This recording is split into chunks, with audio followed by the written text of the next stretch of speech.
藏族姑娘高原生活的一天，大家早上好啊！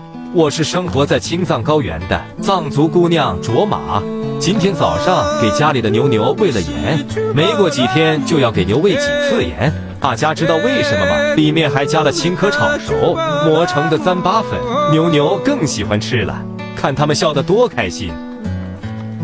今天的天气不错，和妈妈在山上砍了一些柴火，我们叫做丝日，夏天还会开花，挺好看的。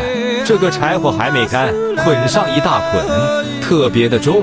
我和妈妈一人一捆，从山上背回家，还好距离不远。说真的，大部分藏族姑娘都挺勤快的，特别是妈妈这一辈的，放牛、做家务、做饭都不在话下。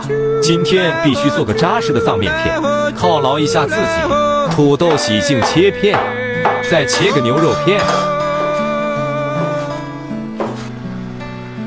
配好姜蒜，加点白菜，起锅烧油，牛肉先下锅翻炒，加水焖煮，好香啊！再加少许盐，用面粉搓藏面，加个公鸡蛋。